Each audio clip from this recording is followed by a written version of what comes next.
Cuando publiqué el vídeo sobre el brote de antivirus del crucero, faltaba un dato y ahora ya tenemos la respuesta confirmada. Los análisis nos dicen que es el virus Andes. Esto es muy interesante porque no es un antivirus cualquiera, es la gran excepción dentro de toda esta familia de virus, es una variante en la que se ha documentado la transmisión entre personas. Pero cuidado, porque esto no es el COVID, como mucha gente tiene miedo, no se contagia en el pasillo del supermercado y con los datos actuales no estamos hablando de un tipo de contagio casual. Exige intimidad para saltar de una persona a otra, contacto estrecho, prolongado, durante días y muchas veces en espacios cerrados. Por eso, un crucero precisamente cambia por completo las reglas del juego. Por eso también hoy te voy a explicar qué hace este virus en el cuerpo, por qué un barco puede convertirse en su terreno favorito y lo más importante es la regla de oro si vas a viajar al sur de Argentina o a Chile para saber qué es lo que tienes que hacer. Soy el doctor Alberto San Agustín, soy médico y vamos a ver qué está pasando. ¿Qué hace el virus Andes en el cuerpo? ¿Cómo notas que tienes el virus? Pues al principio este virus te engaña, no tienes ni estornudos, ni tienes mocos, empieza como si te hubieran dado una paliza. La fiebre es muy alta, la cabeza parece que te va a estallar, te duelen los músculos y estás aplastado en la cama. Crees que tienes un trancazo monumental.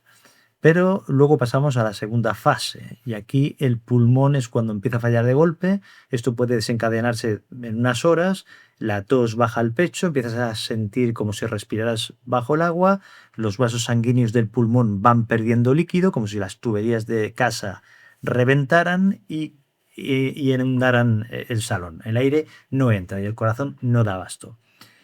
No existe una pastilla antiviral específica que mate el virus, pero eso no significa que no haya nada que hacer.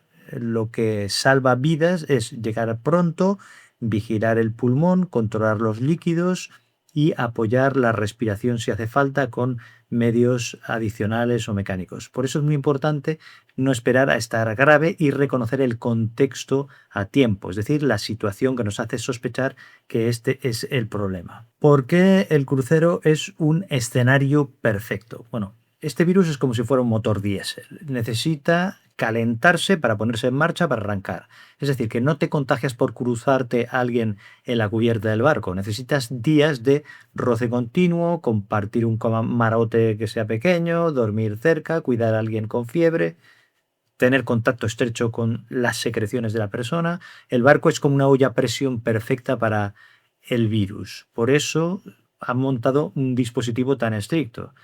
Aquí nadie va a bajar a dar un paseo por Tenerife, por ejemplo. Se monta un tubo estanco del barco al avión medicalizado, cuando sea el momento, con cero contacto físico con la calle. Es decir, con las tuberías así de selladas, el riesgo fuera pues es mínimo. Entonces hay una pregunta sobre los ratones. Hay personas que tienen miedo de que alguno pudiera saltar del barco y esto es comprensible que se plantee, pero este no es el escenario principal. El riesgo que se está controlando no es una invasión de roedores en Canarias, es el seguimiento de las personas, el seguir los residuos, los equipajes y las zonas del barco. Por eso el circuito tiene que estar cerrado, sellado. El peligro real se vivió dentro durante la convivencia estrecha entre los pasajeros. ¿Qué debes saber si viajas a Sudamérica, concretamente a la Patagonia? Pues el peligro no es que te muerda un ratón. El peligro real es el polvo, la orina y las heces del roedor que se secan y este polvo contaminado puede flotar en el aire.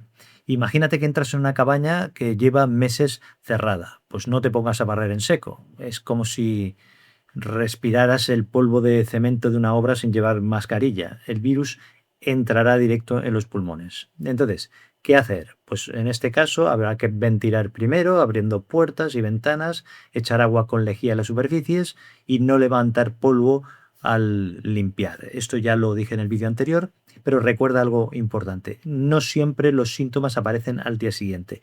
Pueden tardar semanas en dar la cara. Por eso conviene tener en mente la regla de oro, que si vuelves de esa zona y semanas después te da una especie de gripe muy fuerte, no esperes ahogarte en casa. Ve al médico y le dices, le das la contraseña mágica. He estado en la Patagonia.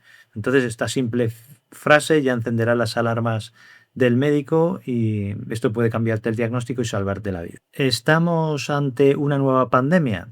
Con los datos en la mano, objetivos, no. Tenerle miedo al virus es humano, pero el pánico a ciegas no nos sirve para nada. Es un virus que tiene un protocolo estricto, eso sí, pero no es de contagio masivo. Y no se combate con rumores, se combate entendiendo cómo funciona, entendiendo los engranajes.